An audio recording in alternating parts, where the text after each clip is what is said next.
Hello everyone and welcome to instant biology by doctor Neelabh. आज हम लोग बात करने वाले हैं अपने बायो प्रोसेस इंजीनियरिंग वाली ही लेक्चर सीरीज के अंदर एक और टॉपिक के ऊपर जो है growth rate versus specific growth rate. बहुत ही कंफ्यूजिंग टॉपिक है। अक्सर बच्चे कंफ्यूज होते हैं कि ग्रोथ रेट क्या है, स्पेसिफिक ग्रोथ रेट क्या है। तो ये जो लेक्चर है ये इसी पे टारगेटेड है कि हम कैसे डिफरेंशिएट करेंगे ग्रोथ रेट और स्पेसिफिक ग्रोथ रेट को। तो सबसे पहले जानने की कोशिश करते हैं कि ग्रोथ रेट या स्पेसिफिक ग्रोथ रेट को जानने की जरूरत या समझने की जरूरत क्यों है।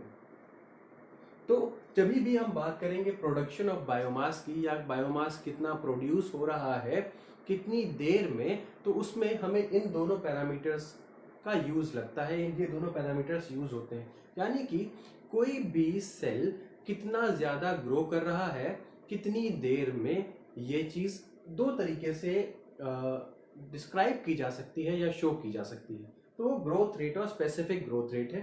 दोनों की अपनी अपनी खास चीज है, वो हम लोग डिस्कस करेंगे एक एग्जाम्पल के साथ कि किस तरीके से ग्रोथ रेट और स्पेसिफिक ग्रोथ रेट अपने अपने मैसेज को कन्वे करते हैं या जो चीज वो दिखाना चाहते हैं वो किस तरीके से होती है। जरा समझते हैं। अगर हम लोग एक ऑर्गेनिज्म ले लें, एक ऑर्गेनिज्म लेते हैं एक्स, ठीक है जी, एक ऑर्गेनिज्म ले रहे हैं एक्स। अब ये ऑर्गेनिज्म जो है ये ग्रोथ कर रहा है, हमने इसको प्रॉपर न्यूट्रिएंट्स प्रॉपर मीडियम वगैरह प्रोवाइड किया है तो ये ग्रोथ कर रहा है, ठीक है। तो अगर सपोज करिए ये जो एक्स ऑर्गेनिज्म है ये इसके 5 ग्राम सेल्स हैं, या बेटर कैलकुलेशन के लिए अगर हम यूज करें तो इसके 10 ग्राम सेल्स हैं। 10 ग्राम सेल्स को हम लोगों ने लिया और उनको न्यूट्रिएंट वगैरह सारी चीजें प्रोवाइड की और इसको ग्रो करने दिया। और हम लोग ऑब्जर्व कर रहे हैं और देख रहे हैं कि सिर्फ 5 मिनट के अंदर ये जो बायोमास था ये डबल हो गया। यानी कि पहले 10 ग्राम था अब 20 ग्राम हो गया, पहले 10 ग्राम था अब 20 ग्राम हो गया। और फिर हमने देखा कि ये 20 ग्राम, ये जो 20 ग्राम था ये फिर अगले 5 मिनट में फिर डबल हो गया, ठीक है। शुरुआत में हमने 10 ग्राम लिया था जो 5 मिनट बाद डबल हो गया 20 ग्राम के बराबर, और उसके बाद ये 20 ग्राम जब अगले 5 मिनट में ये भी डबल हो गया यानी कि ये 40 ग्राम हो गया। तो अब आपको देख करके लग रहा होगा कि इसमें क्या नई चीज है। जरा देखिए तो यहाँ पे ग्रोथ 10 का अंतर पड़ गया, यानी कि 10 ग्राम एक्स्ट्रा ग्रोथ, 10 ग्राम ग्रोथ हो गई। अब यहाँ पे देखिए 20 ग्राम से 40 ग्राम हो गया, यानी कि 20 ग्राम एक्स्ट्रा ग्रोथ हो गई। इसको किस तरीके से रिप्रेजेंट किया जा सकता है या इसको किस तरीके से दिखाया जा सकता है? इसको दिखाने का एक सबसे अच्छा तरीका क्या है? Growth rate.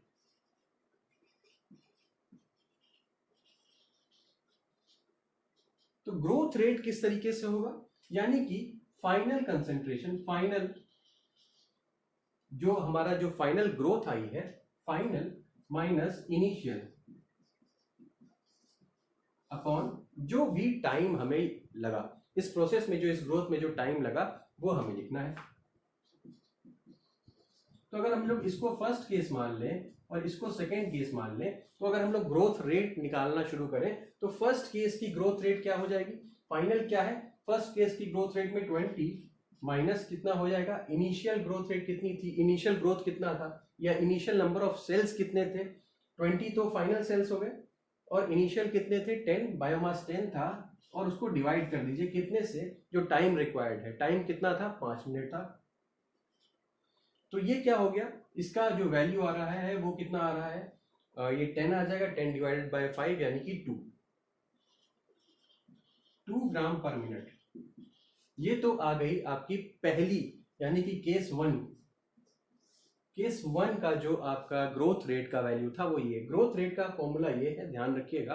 अब समझने की कोशिश करिए कि अगर हम लोग सेकेंड केस की ग्रोथ रेट निकालते हैं, सेकेंड केस की ग्रोथ रेट निकालेंगे तो कितना हो जाएगा? फाइनल कितना है? 40 माइनस जो इनिशियल वैल्यू थी यानी कि जहां से स्टार्ट हुआ था वो था 20, divide by again 5 he minute यहां पर यहां भी लग रहे हैं तो डिवाइड कर दिए थे 5 से, तो ये कितनी वैल्यू हो गई? 20 डिवाइड बाय 5 यानी कि 4,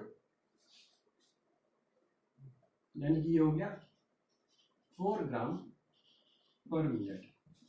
ये सेकंड हो गया। अब आप देख रहे होंगे जो ग्रोथ रेट आ रहा है, जो ग्रोथ रेट फर्स्ट कंडीशन में आ रहा है और जो ग्रोथ रेट सेकंड कंडीशन में आ रहा है वो अलग अलग हो गया। क्यों अलग अलग हो गया?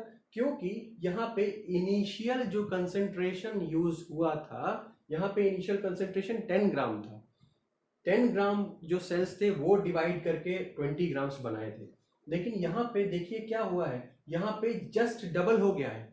सेल कितने थे? अब पहले 20 ग्राम या पहले 10 ग्राम सेल्स थे, अब यहाँ पे 20 ग्राम सेल्स हो रहे हैं। अब सोचिए ये 20 ग्राम डिवाइड करेंगे, पहले यहाँ 10 ग्राम डिवाइड कर रहे थे, अब ये 20 ग्राम डिवाइड करेंगे, तो जाहिर सी बात है ज्यादा बायोमास या ज्यादा नंबर ऑफ सेल्स का प्रोडक्शन होने लगेगा। तो यही रीजन है कि हमें ये ग्रोथ रेट जो है अलग अलग नजर आ रहा है। एक केस में ये दिख रहा है, दूसरे केस में ये दिख रहा है, तो ये एक रीजन है। ठीक है जी, ये क्लियर हो गया। तो ये तो बात हो गई आपकी ग्रोथ रेट की, ये चीजें हो गई ग्रोथ रेट की। तो अगर हम लोग ध्यान से देखें तो हमें समझ में आएगा कि ग्रोथ रेट में, growth rate takes into account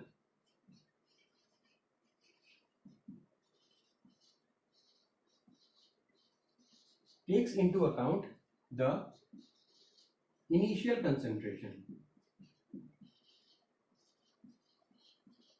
initial concentration जितना भी सेल का था उसको अकाउंट में लेगा या फिर उसको भी यूज किया जाएगा, यानी कि वो भी अकाउंटेड होगा, अकाउंटेड फॉर होगा इस ग्रोथ रेट निकालने के लिए।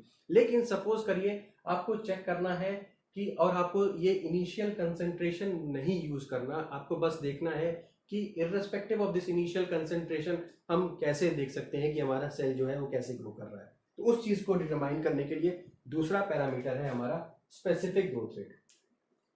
दूसरा पैरामीटर हो गया स्पेसिफिक ग्रोथ रेट। तो जरा देखिए, अगर हम लोग इसको यहाँ पे इसको रफ कर देते हैं, या स्पेसिफिक ग्रोथ रेट की अगर बात करें,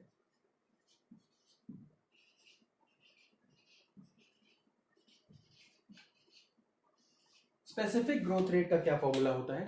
स्पेसिफिक ग्रोथ रेट का फॉर्मूला सिंपल सा है, जैसे कि जो भी ग्रोथ रेट का फॉर्मूला था उसमें बस हमें इनिशियल कंसेंट्रेशन से डिवाइड कर देना है।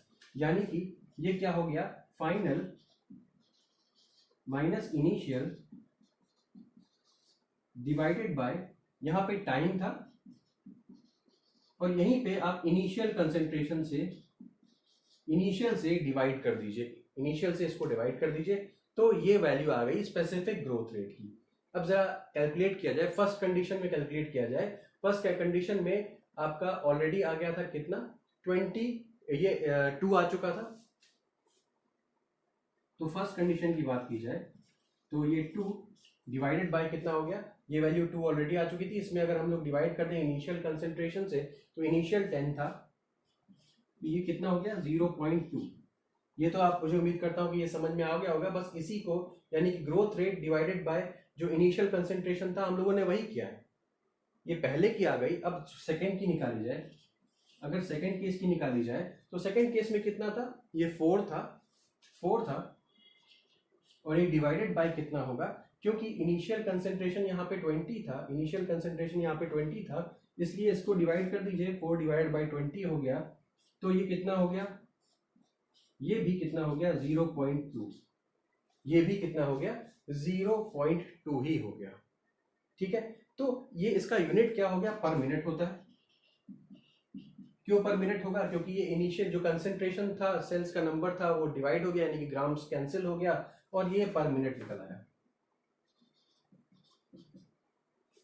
ठीक है, अब यहाँ पे देखिए, यहाँ पे क्या हो रहा है कि इनिशियल जो कंसेंट्रेशन यूज हुआ था, इनिशियल कंसेंट्रेशन जो यूज यहाँ पे ग्रोथ रेट में हो रहा था, वो स्पेसिफिक ग्रोथ रेट में कैंसिल हो गया, या स्पेसिफिक ग्रोथ रेट में हम लोग उसको अकाउंट नहीं कर रहे हैं। तो इसीलिए मैंने यहाँ पे लिखा हुआ है initial concentration parameter is not accounted for, initial concentration parameter is not accounted for. वो सिर्फ और सिर्फ ग्रोथ रेट में होता था, स्पेसिफिक ग्रोथ रेट में इनिशियल कंसेंट्रेशन जो है वो नहीं यूज हो रहा। और दूसरी क्या चीज बताती है specific growth rate, specific growth rate बताएगा कि nature of the micro organism. Nature से क्या समझते हैं, कोई भी माइक्रो ऑर्गेनिज्म कितनी तेजी से मल्टीप्लाई कर सकता है, उसके बारे में हमें जानकारी आपकी स्पेसिफिक ग्रोथ रेट दे देगी, कितनी तेजी से मल्टीप्लाई कर सकता है उसके बारे में। ठीक है, तो ये चीजें हो गई ग्रोथ रेट और स्पेसिफिक ग्रोथ रेट की। एक चीज और बतानी थी कि स्पेसिफिक ग्रोथ रेट का सिंबल म्यू होता है, म्यू होता है। अब म्यू जो है इसके बहुत सारे अलग अलग फेजेस में हम लोग ऑलरेडी बात कर चुके हैं, लैग फेज की, लॉग फेज की, स्टेशनरी, डिक्लाइनिंग, डेथ फेज, इन सब की बातें कर चुके हैं। तो इन सब कंडीशंस में म्यू की वैल्यू जो है वो चेंज होती रहती है। क्या होती है देखते हैं। तो लैग फेज में, लैग फेज मतलब कि जब ग्रोथ शुरू हो रही होती है और सेल अडेप्ट कर रहा होता है, वहां पे कोई ग्रोथ नहीं हो रही होती, तो इसीलिए स्पेसिफिक ग्रोथ रेट की वैल्यू 0 होती है। अब आइए एक्सेलरेशन फेज में, जब हम लोग लॉग फेज की शुरुआत कर रहे होते हैं, जब लॉग फेज की जस्ट शुरुआत हो रही होती है, तो म्यू मैक्स से, यानी कि जो मैक्सिमम स्पेसिफिक ग्रोथ रेट है, वहां तक तो पहुंच नहीं पाएगा। क्यों? वहां तक पहुंचने के लिए जब वो ये अगर कंडीशन थी, शुरुआत यहां से हो रही थी, तो शुरुआत में तो म्यू मैक्स पहुंचेगा नहीं, थोड़ा सा स्टीप जब तब जाता है। यहाँ पे कहीं अगर हम लोग वैल्यू देखेंगे तो यहाँ पे क्या हो रहा हुआ है, यहाँ पे जो कंडीशन है वो म्यू जो है वो म्यू मैक्स से कुछ कम होगा, तो ये कंडीशन हो गई। अब आइए ग्रोथ फेज में, यानी कि जब ये लॉग फेज में आया, लॉग फेज में आ रहा है, तो ये क्या होगा, mu is equal to mu max होगी, यानी कि मैक्सिमम ग्रोथ रेट रीच हो चुकी होगी। अब डिक्लाइनिंग फेज हम लोगों ने देखा था कि डिक्लाइनिंग फेज या डी एक्सेलरेशन फेज इस तरीके से कुछ जा रहा था। डी एक्सेलरेशन फेज मतलब क्या हो गया, अब जो म्यू मैक्स से कम हो जाएगा आपका स्पेसिफिक ग्रोथ रेट, पहले से कम हो जाएगा, म्यू जो है वो लेस देन म्यू मैक्स हो जाएगा यहाँ इस कंडीशन पे, डिक्लाइनिंग फेज पे। अब आइए स्टेशनरी फेज पे। स्टेशनरी फेज क्या हो रहा है, ये स्पेसिफिक ग्रोथ रेट, यानी कि जितने सेल्स ग्रो कर रहे थे उतने ही डाई कर रहे हैं, जितने ग्रोथ रेट था उतना ही डेथ रेट था, यानी कि ये म्यू क्या हो गया, 0 के इक्वल हो गया, 0 के इक्वल हो गया। इसके बारे में मैंने डिटेल में बताया है पिछले लेक्चर में, अगर आपने नहीं देखा है तो वो जरूर जाके देखिए। और फाइनली डेथ फेज में, क्या हो रहा है, जब ये साइकिल, जब ये इस तरीके से ड्रॉप करेगा, तो क्या होगा कि म्यू जो है स्पेसिफिक ग्रोथ रेट वो 0 से नीचे चला जाएगा। ठीक है, तो ये क्या है, ये आपका वायबल सेल्स पर एमएल है इस एक्सेस पे, और यहाँ पे टाइम है। ठीक है जी, तो ये क्लियर हो गया होगा I guess. Growth rate versus specific growth rate बहुत इंपॉर्टेंट टॉपिक है, अगर ये क्लियर हुआ तो आपके काफी कॉन्सेप्ट्स क्लियर हो जाएंगे। अब नेक्स्ट लेक्चर में हम लोग डील करेंगे कुछ न्यूमेरिकल पोर्शन, जो कि ग्रोथ काइनेटिक्स से पुराने आए हुए क्वेश्चंस हैं, और कुछ और भी क्वेश्चंस को उसमें डील करेंगे। ठीक है, मैं अपने चैनल के ऊपर, अपने जो भी अपनी वेबसाइट बनाई है उसके ऊपर कुछ क्विजेस स्टार्ट करने वाला हूँ। आप लोग अगर मेरा टेलीग्राम चैनल ज्वाइन करेंगे तो इंस्ट्रक्शंस मैंने वहाँ पे दूंगा मैं कि किस तरीके से आप वो क्विज अटेम्प्ट कर सकते हैं। वैसे आप मेरी वेबसाइट पे जा करके, वहाँ पे ब्लॉग सेक्शन में, वेबसाइट पे जा करके ब्लॉग सेक्शन में अगर आप जाएंगे तो आपको कुछ क्विजेस नज़र आएंगे। एक क्विज मैंने ऑलरेडी डाल दी है बायोकेमिस्ट्री के मॉक टेस्ट के लिए, तो वो आप देखेंगे और उसमें आप क्वेश्चंस को अटेम्प्ट कर सकते हैं। तो मेरा टेलीग्राम चैनल ज्वाइन करिए और उसमें अपडेट्स मिलते रहेंगे आपको क्विजेस से रिलेटेड, और बहुत ही अलग अलग नए नए टाइप के क्वेश्चंस और वीडियोस से रिलेटेड। अगर आपको मेरा लेक्चर पसंद आया हो तो प्लीज़ उसे लाइक करिए और मेरे चैनल को सब्सक्राइब करिए। Thank you so much.